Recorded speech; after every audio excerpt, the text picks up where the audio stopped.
In 16th May of 1943, at a U.S. Army Air Base in England, Colonel Craig Harriman is on the phone informing his superior about the arrival of new warplanes on the base. After the call, he comes out of the control tower and inspects the planes. Another colonel, Bruce Derringer, points at some men on the ground and asks him whether they are the crew of the famous Memphis Belle. He claims to be envious of them as they completed 24 missions without suffering any damage. A voiceover begins to introduce the viewers to the soldiers as they are seen playing on the airbase's ground. He presents the following 6 men: Clay Busby, Danny Daly, Richard Moore, Eugene McVeigh, Jack Bocci, and Verge Hugestiger. They approach the runway to see the arrival of new fighter jets after the game. They notice another plane arriving just as they are ready to take off. They see a possible issue with the plane's second engine. As it lands, it crashes and blows up into the flames. The crew of the 6 men goes away after seeing this. Then Colonel Bruce interviews all the crew members of Memphis Belle and congratulates them on completing 24 missions successfully. He said that they will be going home after completing one more mission. He tells them that they will be going back home to Belle, flying all over the U.S., making speeches, and getting people to buy more war bonds. He surprises them by saying that their pictures will be on the front pages of the newspapers, and they will be famous in the United States. First Lieutenant Luke gets elevated when the colonel tells them that they are going to post their pictures in Life magazine. The crew leader, Captain Dennis, requests the colonel not to excite his men about this fame and to go home, because they have one more mission to complete yet and they need focus. The colonel agrees with him on this matter. After a while, the entire base crew gathers to celebrate their respective mission successes in the conflict. Dennis, however, exits the hallway and approaches Memphis Belle, his warplane. Like his girlfriend, he converses with the plane. After this mission, he tells it that he will miss it. "You have never let me down in all the time we have spent together." He claims to be aware of his duty to look out for his guys while they are on missions. He keeps emphasizing that on this final expedition, he will also be looking after his guys. He then makes his move. The next morning, a warden comes to wake them up. He alerts them that they have a mission today, so get ready before 6. They all head to the cafeteria for breakfast as the crew works on fixing the explosives on their aircraft. Colonel Craig then arrives to his squadron. As soon as he greets everyone, he begins to brief them on their task. He informs them that Bremen is their objective for the day. Everyone is taken aback by the fact that they have to travel all the way to Germany by plane. His major is to brief them further per his command. The major informs them, gesturing to a certain rectangular structure, that they must bomb. He tells them that the structure is the Flugzeugbohr factory, a significant facility used for the manufacturing of their 190 fighter aircraft. He alerts them to be very precise in their attack, as the area is surrounded by the civilian population. He orders them to be accurate while calculating their attack because there are schools, playgrounds, hospitals, and residential buildings. After the briefing, they get angry and worry at the same time, knowing that they will put a lot of bombs in their plane, which will lower their speed. When Chief Dennis comes, they move on the runway in their Jeep to reach their Memphis Belle plane. The airbase crew fixes bombs, ready the machine guns, and clears the glasses of the plane. When they get to their plane, they start checking the radio, bombardier, navigator, top, and ball turret. When Captain Dennis orders them to assume positions to take off, Eugene McVeigh tells him that a jeep is coming towards them. The officer asks him to abort the flight at the moment. Dennis asks him why, then he tells him that there is a cloud cover over the target. He orders them to stand by until further notice. They get off the plane and make it recess time for themselves. When anyone complains about the delayed procedure of the management, Captain Dennis calms them down, saying that getting excited will not help them. If they have enough energy for the arguments, try to do some exercise like Val. They tell jokes, read poetry and poems, and explain their plans after this career. In the meantime, the officer comes in the Jeep and tells them to get ready for the mission and fly. He orders them to hurry up and start the engines and be in the sky in 5 minutes. They run to the plane and get on it. Captain Dennis starts the engines and moves the plane in the lanes. After some time, they take it off into the skies. When they were flying in the clouds, Captain Dennis asked Lieutenant Luke about the altitude and climb power of the plane. He tells him that they are flying fine. Abruptly, out of the cloud in front of them comes another plane. In a panic, Luke ducks behind the control dash. Dennis lowers his Memphis Belle while maintaining a firm grip on the gear. In the clouds, Dennis prevents a collision between the planes. They build the structures in the sky and proceed after this incident. In the following scenario, Dennis uses the plane's intercom to inspect his allies' arms and determine where they should stand in order to receive commands. Luke tells them to get ready because they are 5 miles north of the rally spot. At this altitude, Dennis tells his soldiers to routinely check their masks for frozen saliva, because the ice gets down there and blocks the oxygen. He orders them to keep their minds on the job, stay alert, and work together. When they get closer to the enemy territory, they test their guns and see some other fighter planes joining them. After some time flying in German territory, they spot some enemy warplanes circling them. They get alerted and take the position.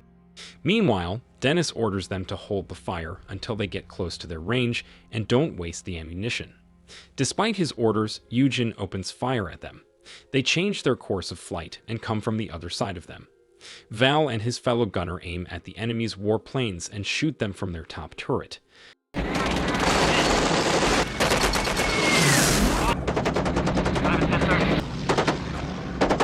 The German planes gave them some tough times. They shot down 2 American planes that were flying with them in their formation. Suddenly, the German planes shot down another warplane named Windy City. They all get sad and worried about these crashes. The German planes hide somewhere in the sky after downing these planes. They tried to find them but couldn't. Then, where Colonel Bruce was preparing the hall to welcome the crew of Memphis Belle. When Colonel Craig comes there, he gets angry at this ceremonial preparation and says he did not approve of any of this activity on the base. Colonel Bruce says that it is just a minor party to honor the men of Memphis Belle, who remained unbeaten in all of their missions. Colonel Craig orders him to stop this, but Bruce insists, saying that they are special. Colonel Craig shows him to his workspace. When he sees the letters from the families of the fallen soldiers, he becomes enraged. All of the soldiers on the base are special to him, he tells him.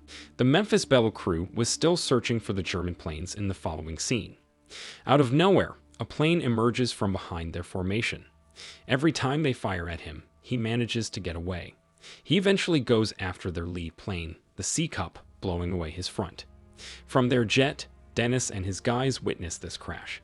The pilot instructs his soldiers to put on the safety strap or wear a parachute in the event that he falls from the aircraft.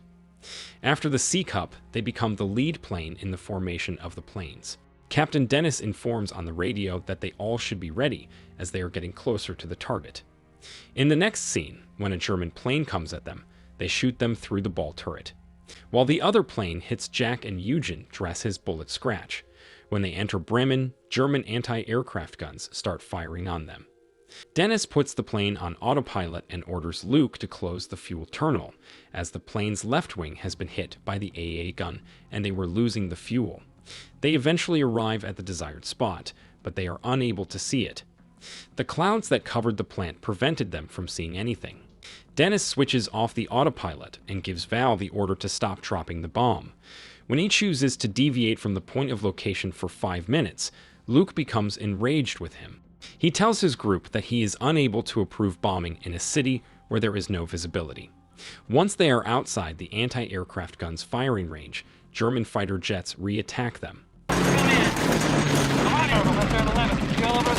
Luke shoots one of the combatants as he returns to the tail. One of their formation planes is split into 2 pieces when that plane crashes into it. They return to the target once more after a while. Val detonates the device as soon as he spots the factory.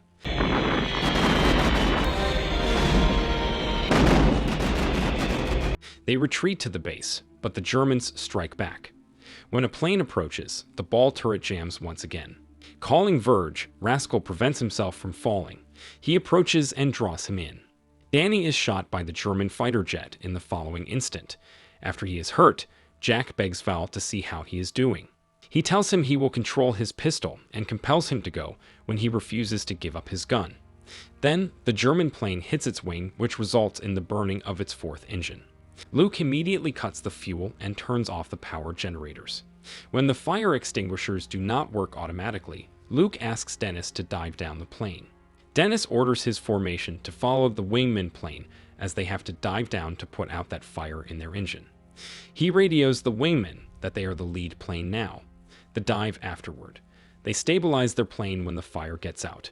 A moment afterward, Val tending to Danny. He informs them that due to his bad condition, he must visit the hospital. They have to wait for 2.5 hours to get to the base, Rascal informs them. Val then suggests that they use a parachute to launch him off the plane, allowing the Germans to transport him to the hospital. Concerned by this advice, Rascal exclaims, "What if they kill him first?" It's the only chance, he tells him. He is informed by Eugene that he is unable to even pull the parachute string. He dismisses them, telling them that they must act immediately. After that, they drag him to the door of the plane, but Phil requests Val again to help Danny. He ultimately decides not to push him through the door. After some time, they come near the base and lighten up their plane. They throw their heavy guns and all the unnecessary gadgets into the water. After that, they open their landing gear, but the left wheel does not come out. Dennis orders Verge to lower the wheel by hand and intercoms everyone to get ready for the crash landing. Everyone on the airbase saw them descending on one wheel. Jack manually lowers the wheel repeatedly in order to survive the base landing. With Jack's final push of the manual gear, they manage to touch down on the runway. When they all celebrate this landing and every member of the base staff rushes toward them, the movie comes to a close. They give each other congrats on this amazing mission. Danny is taken to the paramedic staff. Captain Dennis emerges and gives them a motivational speech. So, what do you think of this movie? And did you enjoy the recap? Drop your thoughts in the comments section below. One like and subscribe is highly appreciated. Share this video to your friends and family too. And that's about it. Thanks for watching and see you next time.